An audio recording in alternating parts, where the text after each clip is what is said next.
The game of football is often considered a team sport. However, there are always a handful of players who can single-handedly dominate a game.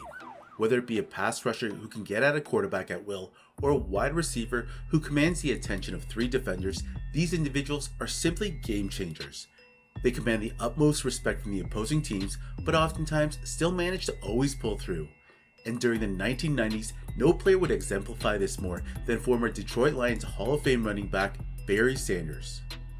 Barry was considered the game's most electrifying player, making runs that often had many fans wonder if they would ever be topped. And to very little surprise, the running back would consistently outdo himself throughout his career. To describe Barry Sanders running with the football is to define elusiveness. In his 10 NFL seasons, he probably caused more missed tackles than any running back in history. Barry's powerful legs, superb balance, low center of gravity, and lightning reflexes enabled him to stop on a dime, change directions in an instant, and leave defenders grasping at air. And while Sanders has had many notable games in his first couple seasons, in Week 13 of the 1991 season against the Minnesota Vikings, the running back put on a display that had many fans simply in awe. He would go on to rush for 220 yards while scoring 4 touchdowns in the process. This may pale in comparisons to the all-time most rushing yards in a game list, but the way Barry dissected the Vikings defense was like watching a work of art. There was no huge 80-yard rush that skewed the stat sheet, but rather, the running back slowly picked away at his defenders with 10-yard rushes one after another. And while Barry has had a handful of 200-plus rushing yard games, this particular game went down as one of his many crowning achievements. Billy Martin, straight from Brooklyn, better known as Brooklyn. Never taking shorts cause Brooklyn's the bomb. Heading into this matchup, the Lions were second in the NFC Central and a game behind the Chicago Bears. Many would argue the 1991 Lions were one of the greatest teams in franchise history. Aside from Barry Sanders, the team also had 4 other Pro Bowlers, including the likes of Lomas Brown, Jerry Ball, Chris Spielman, and Benny Blades. The team started off hot, winning 5 of its first 6 games, but then proceeded to lose 3 of their next 5 games. Therefore, they needed to come out on top if they wanted to keep pace with the Bears and keep their playoff hopes alive. The Vikings, on the other hand, were 6-6 and really had an up and down season. They did, however, come away with a crucial road win in Green Bay the week before, and were looking to use that to make a push for the playoffs, knowing a win at home would put them one step closer. So Detroit traveled to the Metrodome in what was the second matchup between the two teams. Earlier in the 91 season in Week 6, Detroit, while down 20-3, pulled a come-from-behind win late in the fourth quarter with 7 minutes left. Quarterback Rodney Peete and Barry Sanders were the 2 main catalysts in this late fourth quarter surge.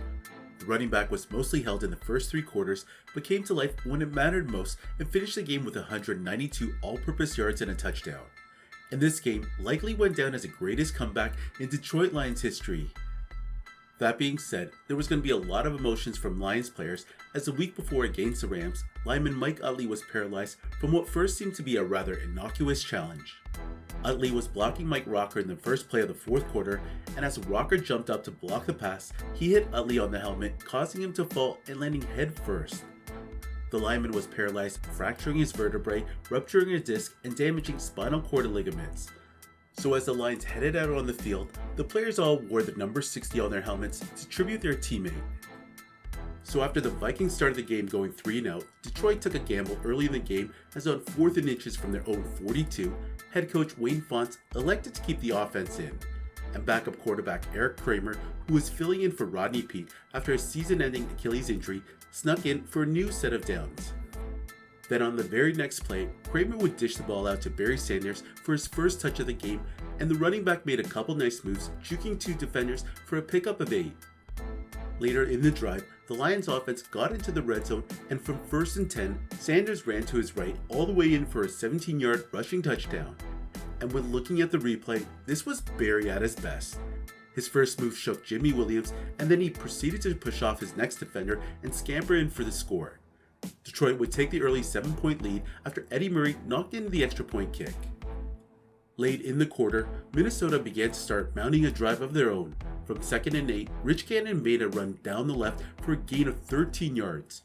But then a few snaps later, the quarterback would get popped from behind from Dan Owens and fumble the ball with the Lions taking over.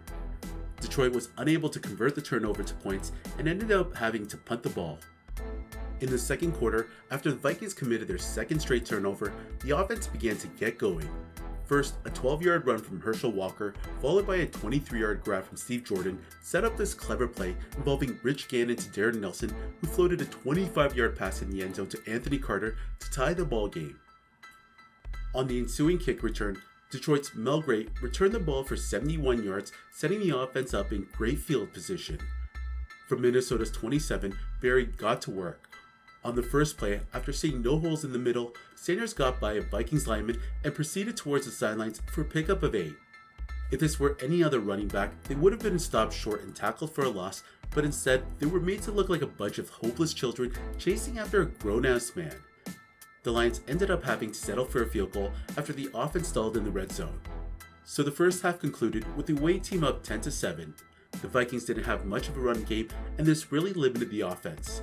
On top of that, they needed to get Chris Carter going, as he was the team's best receiver but only had 1 catch for 2 yards. The second half kicked off with the Lions offense out on the field. Sanders' first touch saw him juking his way for a first down after a pickup of 12 yards. Then later in the drive, from the Vikings 27, Eric Kramer did a nice job of avoiding the blitz and threw a pass to Brett Perriman, who snagged the ball for a gain of 21 yards all the way to Minnesota's 5-yard line. However, Detroit were unable to come away with the touchdown after 3 pass attempts and ultimately even missed the 3 points as the kick hit the upright. Later in the third quarter, Barry would snag his first reception of the game after catching a short pass and turning it to a gain of 10. From 2nd and 10, Sanders found an opening in the middle after putting a move on linebacker Ray Berry and ran for a 45-yard touchdown for his second of the game. This gave the Lions now a 17-7 lead. Things wouldn't get any better for the home team, as on the very first play on the Vikings drive, Gannon threw a deep pass down the right for Chris Carter, only for it to be intercepted by Ray Crockett. This would mark the 4th Minnesota turnover, and it's at this point when things really started to fall apart for the Vikings. Sanders went to work immediately. First, he grabbed 9 yards on a run through the middle and followed that up with another pickup of 8. Detroit now made its way to Minnesota's goal line, and Kramer handed the ball off to Barry, who probably should have been tackled, but ended up capping the drive off with a 4-yard TD run. The third quarter ended with a score of 24-7, and after both teams exchanged punts, the Vikings soon answered back. From 3rd and long, Gannon threw a 32-yard deep pass down the middle for Chris Carter, who came down with the ball. This then set up a 29-yard run from Darren Nelson, with Herschel grabbing the TD on a 1-yard run. With 11 minutes left in the game and Detroit up by 10, they would soon find themselves in good field position after the Lions special teams got the ball to the 40-yard mark.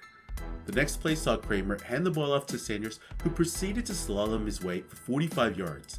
This run was truly remarkable when you count the number of purple shirts that had a chance to tackle Barry, but each time they got close, he would just shift to the other direction.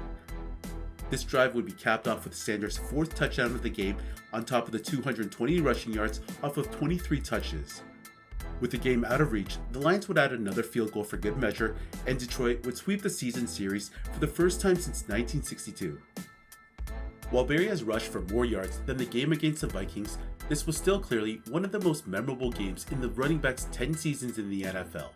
In total, Sanders has rushed for 200 plus yards in a game 4 times in his career and is the only back to ever post 10 consecutive 1,000 rush yard seasons to start a career. The Minnesota Vikings would end up missing out on the playoffs, while the Detroit Lions edged out of the Chicago Bears for the division crown. The Lions ended up facing the Cowboys in the 1991 divisional game, coming out on top 38-6, and this would mark the last time the franchise ever won a playoff game, as they lost the conference championship 41-10 against the Washington Redskins.